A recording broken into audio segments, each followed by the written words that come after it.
बिस्मिल्लाहिर्रहमानिर्रहीम। अस्सलाम वालेकुम students, I am Mohammad Fawad Malik. Students, हम चैप्टर नंबर 14 कर रहे थे और आज के हमारे आर्टिकल का नाम है force on a moving charge in the magnetic field. तो आइए देखते हैं। स्टूडेंट्स, चैप्टर नंबर 14 में हमने स्टार्ट में एक आर्टिकल डिस्कस किया था, that was force on a current carrying conductor in a uniform magnetic field. उसमें हमने दो बातें डिस्कस की थी। पहले ये कि अगर हम कंडक्टर में से करंट पास नहीं करवाते तो इस सिचुएशन में कंडक्टर के ऊपर लगने वाली फोर्स जीरो होती है, और जैसे ही आप कंडक्टर में करंट एस्टेब्लिश करते हैं तो कंडक्टर के ऊपर मैग्नेटिक फील्ड की वजह से लगने वाली मैग्नेटिक फोर्स नॉन जीरो हो जाती है और under the action of that force conductor move करना शुरू कर देता है। अब स्टूडेंट्स, इन दोनों सिचुएशंस में फर्क किस चीज का है? अगर हम प्रीवियस सिचुएशन को देखें जिसमें करंट मूव नहीं कर रहा कंडक्टर में से, तो इस सिचुएशन के अंदर चार्जेस रैंडमली मोशन परफॉर्म कर रहे हैं और चार्जेस का नेट मूवमेंट जीरो के इक्वल होता है। अगर आप कंडक्टर में करंट एस्टेब्लिश करते हैं तो इस सिचुएशन के अंदर चार्ज कैरियर्स एक स्पेसिफिक डायरेक्शन में मूव करना शुरू कर देते हैं, जिसकी वजह से मैग्नेटिक फील्ड उन चार्ज कैरियर्स के ऊपर एक पर्टिकुलर डायरेक्शन में फोर्स लगाती है and under the action of that force conductor move करना शुरू कर देता है। तो स्टूडेंट्स, आज के आर्टिकल में हमने मैग्नेटिक फील्ड में मूविंग चार्जेस पे लगने वाली मैग्नेटिक फोर्स की वैल्यू को कैलकुलेट करना है। तो इसको हम इस तरीके से लिख सकते हैं, whenever a charged particle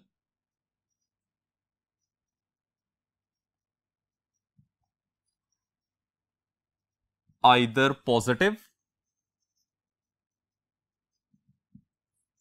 or negative passes through magnetic field,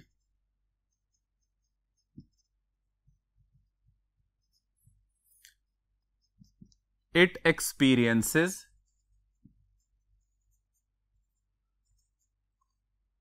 a force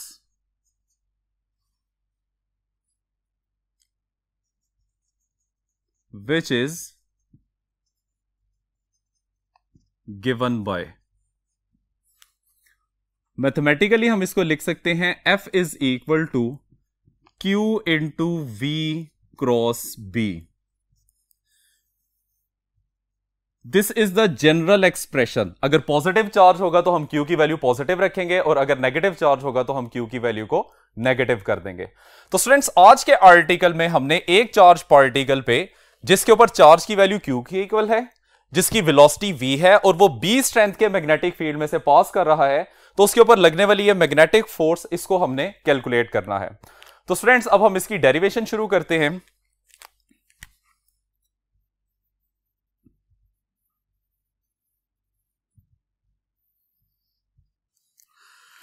students, previous article में जो हमने force on a current carrying conductor in the magnetic field का रिलेशन डिराइव किया था, वो रिलेशन कुछ इस तरीके से था, F is equal to I into L cross B।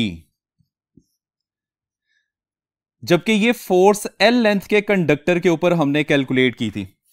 तो यही इक्वेशन हमारा आंसर है जब हम इसमें करंट की वैल्यू फाइंड करके पुट कर देंगे और साथ में इस लेंथ को एक ऐसे पैरामीटर्स के साथ रिप्लेस करेंगे जो कि डायरेक्टली सिंगल चार्ज के साथ रिलेट करता है। तो स्टूडेंट्स, सबसे पहले इसमें देखिए कि हमारे पास एक करंट कैरिंग कंडक्टर है जिसमें करंट लेफ्ट से राइट साइड पे मूव कर रहा है और हमने इस कंडक्टर का L लेंथ का एक सेगमेंट सेलेक्ट करना है। इस L लेंथ के सेगमेंट का क्रॉस सेक्शनल एरिया A के इक्वल है और इसमें चार्ज कैरियर्स लेफ्ट से राइट साइड पे मूव कर रहे हैं। हमने इस सेगमेंट को एक ऐसे रीजन में प्लेस किया है जहां पे मैग्नेटिक फील्ड की डायरेक्शन वर्टिकली अपवर्ड है। तो स्टूडेंट्स, चार्जेस चूंकि मूव कर रहे हैं तो इन चार्जेस की मूवमेंट की वजह से magnetic field in charge carriers के ऊपर एक फोर्स लगाएगी, जिस फोर्स की वैल्यू हमने फाइंड करनी है। तो स्टूडेंट्स, अगर हम इसको ड्रॉ करें तो ये कुछ इस तरीके से बन जाएगा। से this is the length segment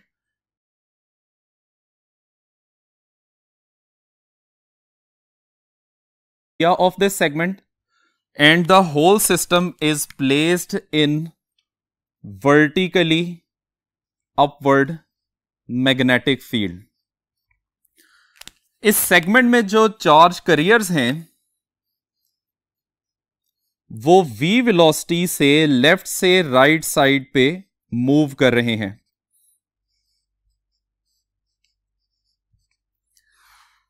अब स्टूडेंट्स ये बातें जो हमने यहां पे डिस्कस की हैं हम इनको लिख लेते हैं।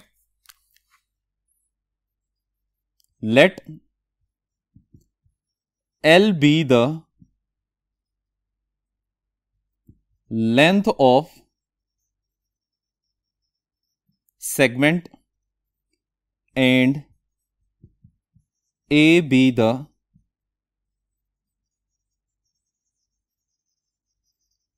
cross sectional area, then volume of this segment will be, volume की वैल्यू किसकी इक्वल आ जाएगी? Volume that is equal to area into length. अब स्टूडेंट्स हम चार्ज कैरियर्स को डिस्कस करते हैं। Let n be the charge carriers per unit volume, then number of charge carriers in AL volume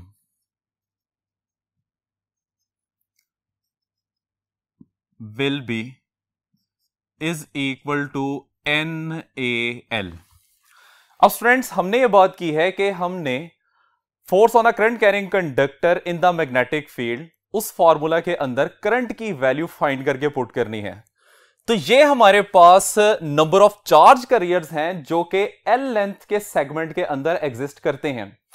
अब अगर हम इसमें सपोज करें कि हर एक चार्ज कैरियर के ऊपर चार्ज की वैल्यू क्यू के इक्वल है तो टोटल चार्ज की वैल्यू कैलकुलेट की जा सकती है, जिसको हम टाइम से डिवाइड करेंगे तो करंट की वैल्यू फाइंड की जा सकती है। तो स्टूडेंट्स इसमें हम लिखते हैं late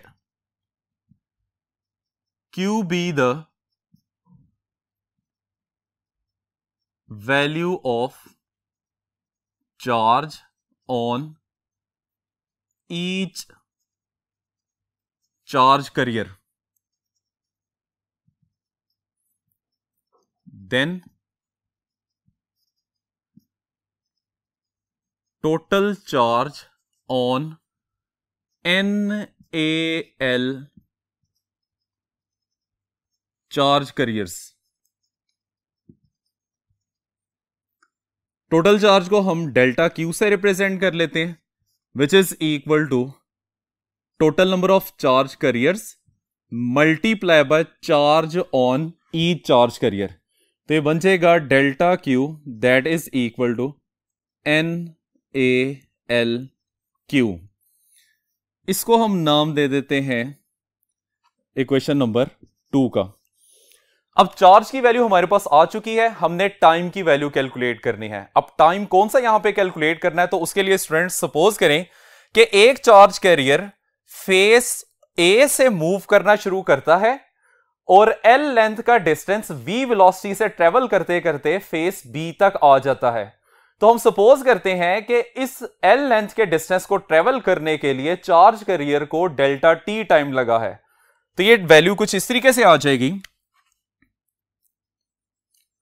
let delta T be the time taken by a charge carrier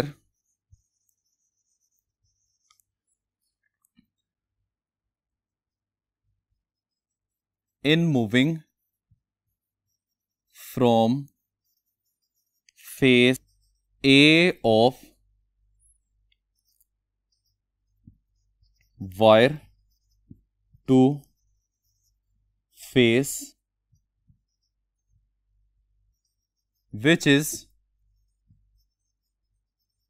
given by। Time is equal to distance divide by speed. Time की वैल्यू है डेल्टा टी। ए फेस से बी फेस तक जाते हुए जो उसने डिस्टेंस ट्रेवल किया that is the length of the segment. इसकी वैल्यू आ जाएगी capital L divided by speed को हमने वी से रिप्रेजेंट किया हुआ है, तो इसको हम नाम दे देते हैं इक्वेशन नंबर 3। अब स्टूडेंट्स चूंकि हमने करंट की वैल्यू फाइंड करनी है तो करंट के लिए हमें क्या करना पड़ेगा, इक्वेशन नंबर 2 को डिवाइड कर देंगे इक्वेशन नंबर 3 से। So the current will be, जिसकी वैल्यू हमने फाइंड करनी थी वो किस तरह से आ जाएगी, I is equal to delta q divided by delta t, और डेल्टा क्यू की वैल्यू क्या है, n a l q divided by delta t की वैल्यू है एल डिवाइडेड बाय वी। इसको सिंप्लीफाई करते हैं तो करंट की वैल्यू हमारे पास आ जाएगी एन ए, ये एल की वैल्यू इस एल की वैल्यू से कैंसिल हो जाएगी और वी बटेगा बटा ये ऊपर मल्टीप्लाई हो जाएगा, तो q into v. So this is the value of the current that is flowing through the segment having length equal to l. अब हमने स्टूडेंट्स ये वाली वैल्यू इक्वेशन नंबर 1 में प्लेस करनी है। अब इक्वेशन नंबर 1 क्या है, सो 1 becomes F on a conductor having length equal to L, that is equal to I into L cross B। दोबारा से सुन लीजिए फ्रेंड्स, हमने इसके अंदर 2 चेंजिंग्स करनी थी, तो यही फार्मूला सिंगल चार्ज के ऊपर लगने वाली फोर्स में कन्वर्ट हो जाता है। वो चेंजिंग क्या है, एक तो इसमें हम करंट की वैल्यू पुट करेंगे जो हमने यहां कैलकुलेट कर ली है, दूसरा एल लेंथ जो कंडक्टर की बताई हुई है इसको आपने किसी ऐसे पैरामीटर से रिप्लेस करना है जो कि सिंगल चार्ज पार्टिकल से रिलेट करता हो। तो पहले हम इसमें करंट की वैल्यू प्लेस करते हैं, implies that force on l length conductor that is equal to n a q into v multiply by l cross b. इस इक्वेशन को हम नाम दे देते हैं इक्वेशन नंबर 4 का। अब स्टूडेंट्स हमने सेकंड काम करना है जिसमें इस एल लेंथ को हम रिप्लेस करेंगे, तो उसके लिए सपोज कीजिए कि हमारे पास वही कंडक्टर वही सेगमेंट है जिसकी लेंथ एल के इक्वल है, क्रॉस सेक्शनल एरिया ए, और इसको हमने एक वर्टिकली अपवर्ड मैग्नेटिक फील्ड में प्लेस किया हुआ है। हमने ये बात की है कि कंडक्टर में से चार्ज कैरियर्स की मूवमेंट लेफ्ट साइड से राइट साइड पे जा रही है which is the direction of the velocity. अब स्टूडेंट्स अगर आप गौर करें तो चार्ज कैरियर्स के फ्लो की डायरेक्शन ही करंट को एक्सप्लेन करती है। प्रीवियस आर्टिकल में हमने ये बात की थी कि लेंथ ऑफ द कंडक्टर की डायरेक्शन वही सिलेक्ट की जाती है जो कि उसमें से फ्लो करने वाले करंट की डायरेक्शन हो। इसका मतलब यह है कि वेलोसिटी की डायरेक्शन और लेंथ की डायरेक्शन सेम है, तो इसको हम मैथमेटिकली इस तरीके से लिख सकते हैं, सिंस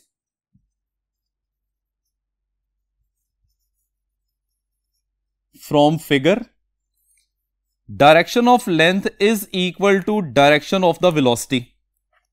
ये हमारे पास इसका केस बन जाता है।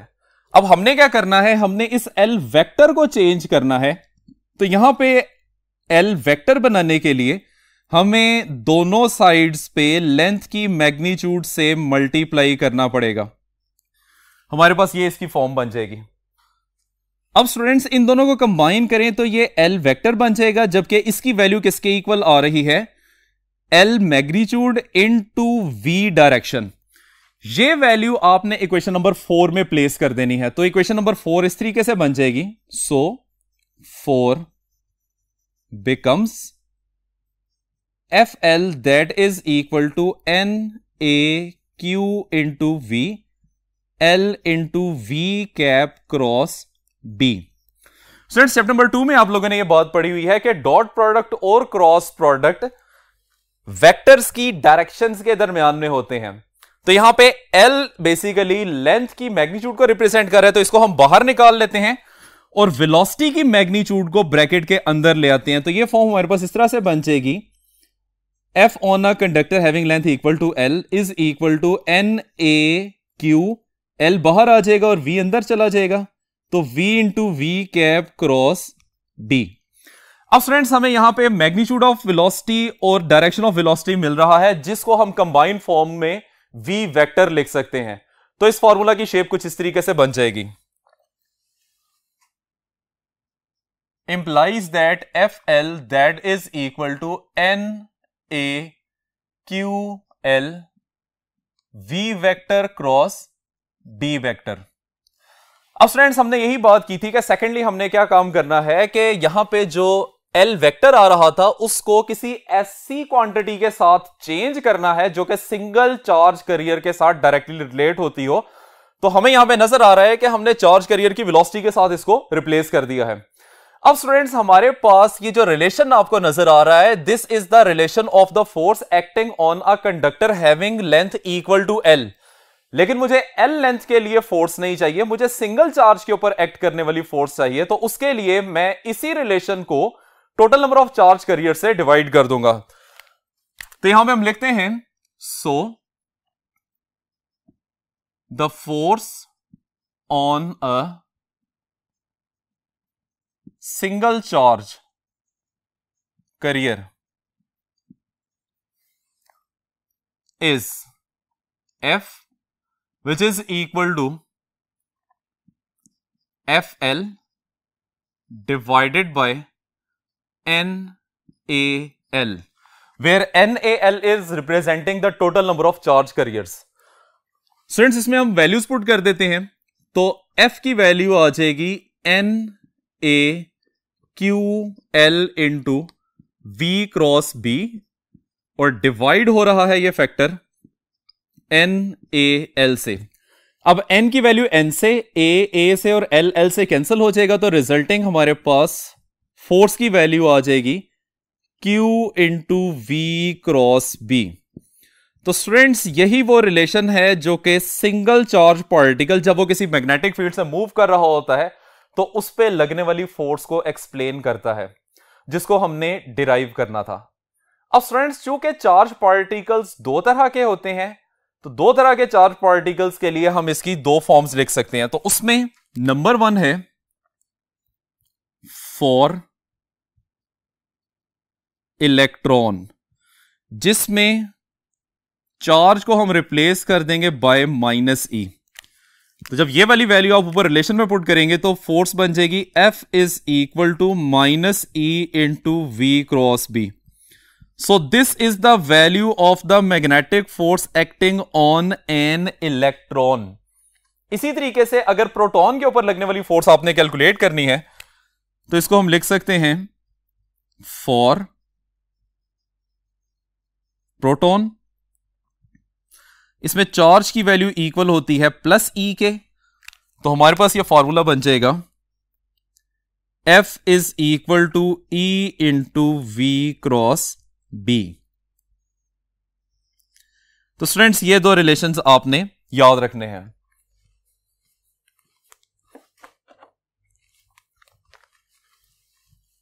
आइए स्टूडेंट्स अब हम direction of magnetic force study करते हैं।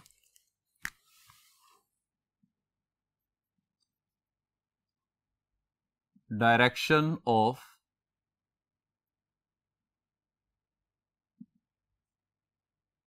Magnetic force.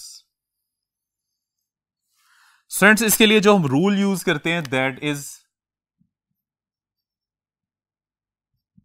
Right hand palm rule.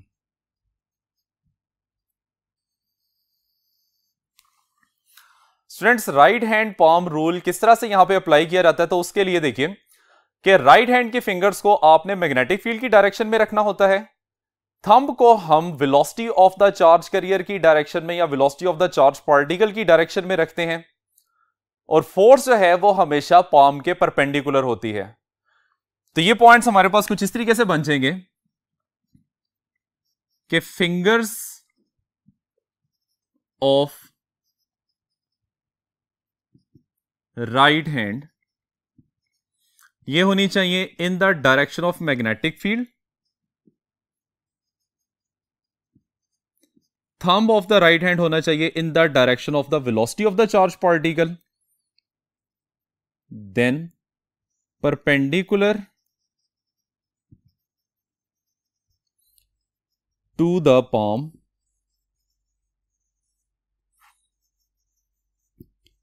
will be the direction of force। और ये बात है फॉर पॉजिटिव चार्ज, क्योंकि स्टूडेंट्स नॉर्मली हम कन्वेंशनल करंट को यूज करते हैं और कन्वेंशनल करंट में चार्ज कैरियर पॉजिटिव होते हैं। तो जब perpendicular to the palm direction की हम बात कर रहे हैं तो ये डायरेक्शन पॉजिटिव चार्ज के ऊपर लगने वाली फोर्स को एक्सप्लेन करती है। बट इन केस के हमारे पास एक नेगेटिव चार्ज पार्टिकल है या इलेक्ट्रॉन आ रहा है, तो सेम कंडीशंस होंगी कि fingers of the right hand must be in the direction of magnetic field, thumb होना चाहिए in the direction of velocity, और फोर्स है वो परपेंडिकुलर टू द पाम रहेगी फॉर द पॉजिटिव चार्ज। और इसके एग्जैक्टली अगर आप फोर्स की डायरेक्शन को रिवर्स कर देते हैं तो that would be the direction of the force acting on a negative charge particle. यानी कि राइट हैंड से जो आप डायरेक्शन निकालेंगे वो पॉजिटिव चार्ज के लिए होगी, और उस डायरेक्शन का अगर आप रिवर्स कर देते हैं या उसको ऑपोजिट डायरेक्शन में ले जाते हैं तो that is the direction of the force acting on a negative charge particle. आइए स्टूडेंट्स, अब हम स्पेशल केसेस डिस्कस करते हैं।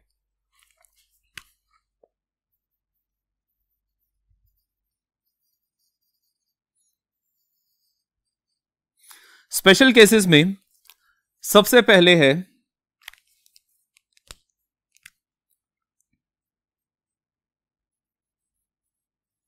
when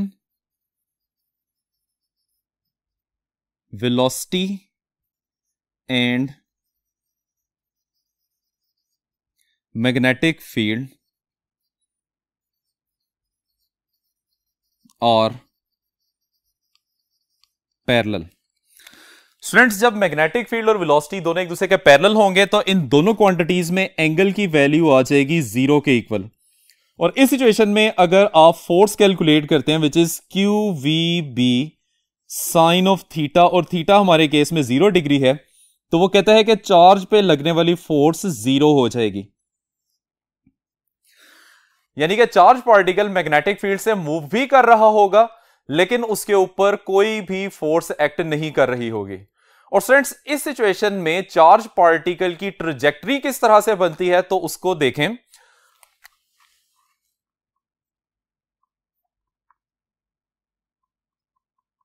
In this case,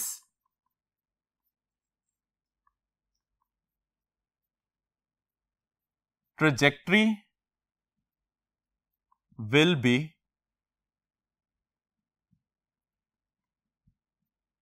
straight line।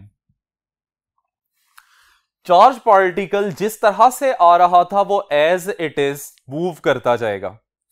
अब स्टूडेंट्स, इसी में हम एक और केस डिस्कस करते हैं। When velocity is anti-parallel to magnetic field,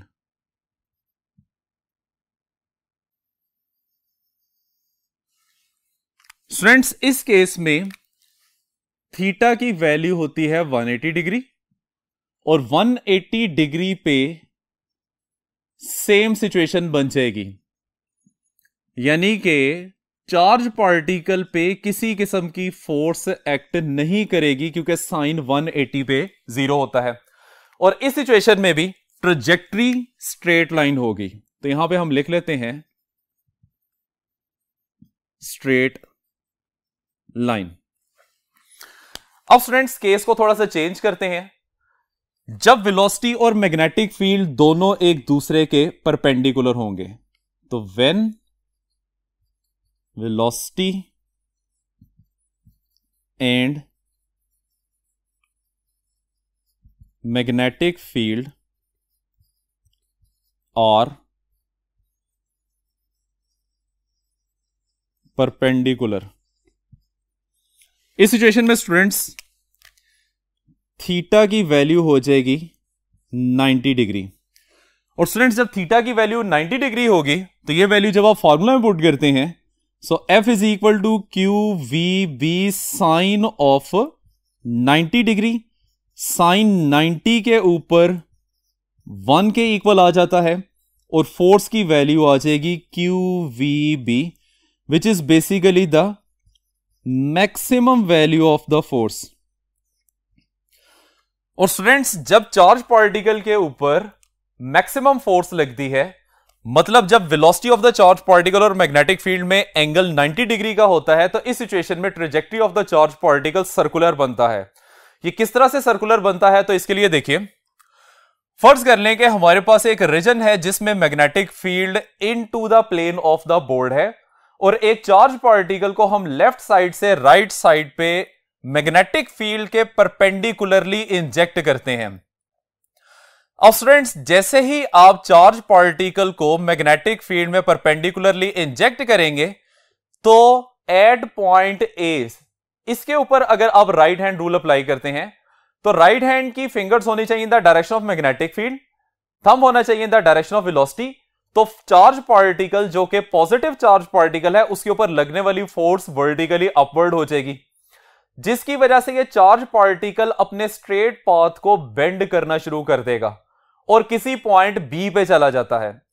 अब बी पॉइंट पे वंस अगेन आप राइट हैंड रूल अप्लाई करें, फिंगर्स होनी चाहिए in the direction of magnetic field और थंब होना चाहिए in the velocity of the particle, तो फोर्स फिर परपेंडिकुलर टू द पाम लगेगी और इस सिचुएशन में फोर्स राइट से लेफ्ट की तरफ लगेगी। अब under the action of this force charge particle move करता हुआ किसी पॉइंट सी पे चला जाता है, और सी पॉइंट के ऊपर चार्ज पार्टिकल की डायरेक्शन क्या होगी ये फाइंड करने के लिए हम एक बार फिर राइट हैंड रूल अप्लाई करते हैं, जिसमें fingers of the right hand in the direction of magnetic field, thumb होना चाहिए in the direction of velocity, और लगने वाली फोर्स इस केस में वर्टिकली डाउनवर्ड होगी, जो कि चार्ज पार्टिकल को मूव करवा के किसी पॉइंट डी पे ले जाती है। और डी पॉइंट के ऊपर वंस अगेन हम राइट हैंड रूल अप्लाई करते हैं, और राइट हैंड रूल अप्लाई करने से हमें यह पता चलता है कि अब फोर्स की डायरेक्शन लेफ्ट से राइट साइड पे है, और यहां से चार्ज पार्टिकल फिर मूव करता हुआ उसी पॉइंट ए के ऊपर आ जाता है। अब अगर हम गौर करें तो यहां पे चार्ज पार्टिकल का जो ट्रैक बन रहा है या ट्रेजेक्टरी बन रही है वो सर्कुलर बन रही है, और यहां पे मैग्नेटिक फोर्स चार्ज पार्टिकल के लिए सेंट्रीपिटल फोर्स की तरह बिहेव कर रही है, जिसकी वजह से चार्ज पार्टिकल सर्कुलर पाथ में मूव कर रहा है। तो स्टूडेंट्स ये पॉइंट आपने याद रखना है कि इन this case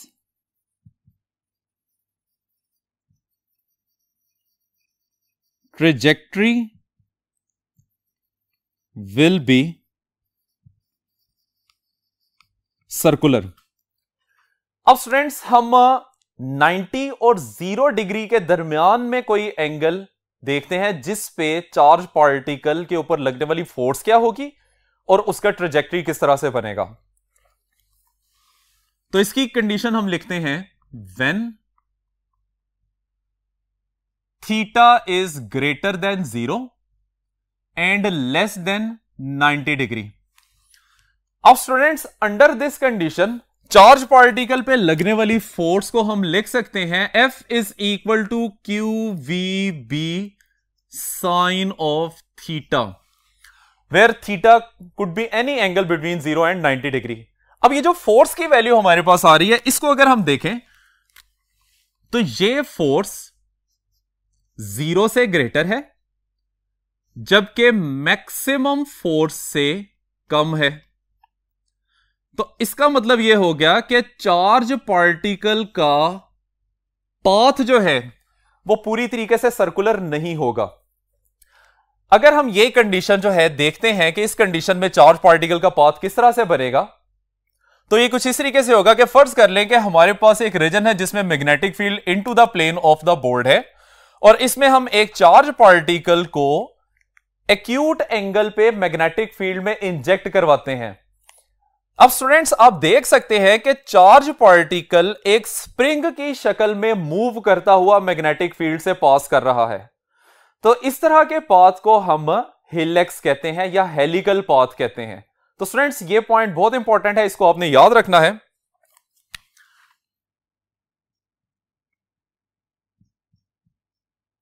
in this case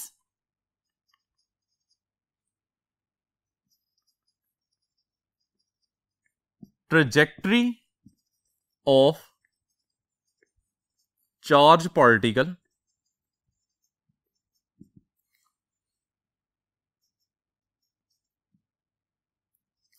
will be helix, या जिसको हम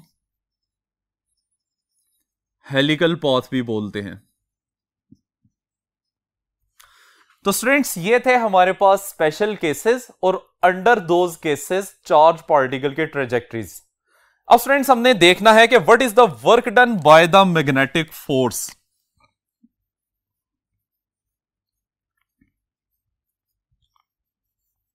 work done by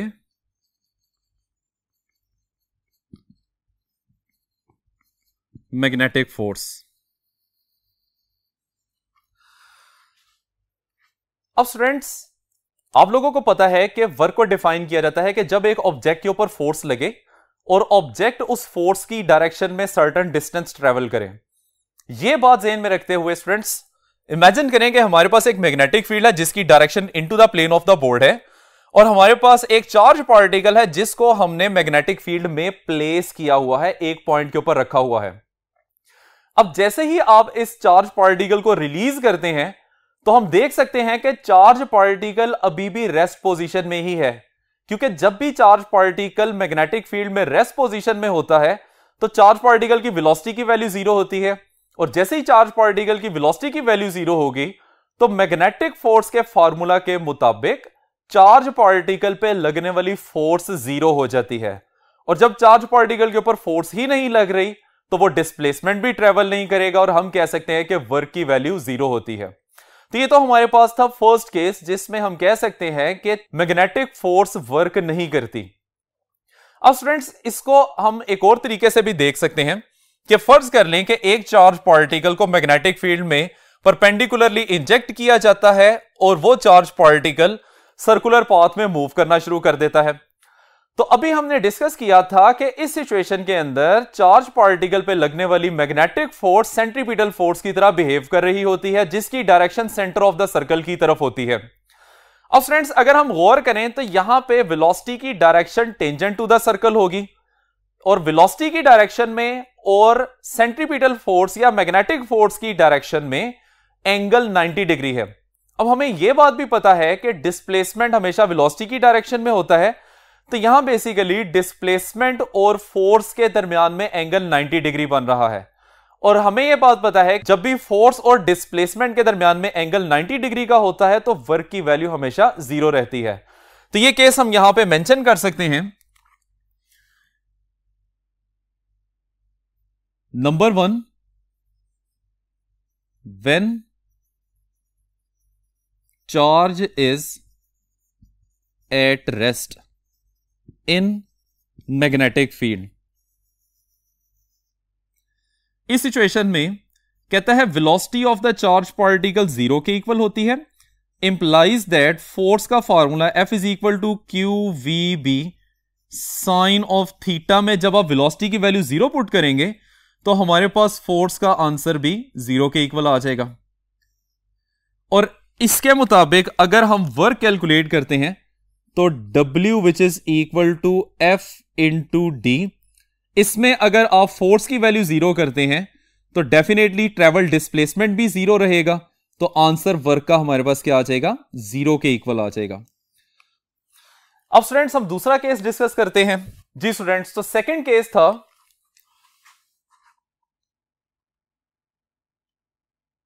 when charge particle is moving in circular path। इस सिचुएशन में स्टूडेंट्स फोर्स भी लग रही है और डिस्प्लेसमेंट भी ट्रेवल हो रहा है, लेकिन दोनों के दरमियान में एंगल 90 डिग्री है। तो जब एंगल की वैल्यू 90 डिग्री हो जाएगी तो उसके लिए हम लिख लेते हैं in this case theta is equal to 90 degree between force and displacement implies that W is equal to FD cos of 90 और cos 90 पे 0 के इक्वल हो जाता है और इस तरह से वर्क की वैल्यू भी क्या हो जाएगी 0 के इक्वल। तो स्टूडेंट्स ये पॉइंट्स आपने ज़हन में रखने हैं। स्टूडेंट्स ये है हमारा आज का लेक्चर। उम्मीद करते हैं कि आपको समझ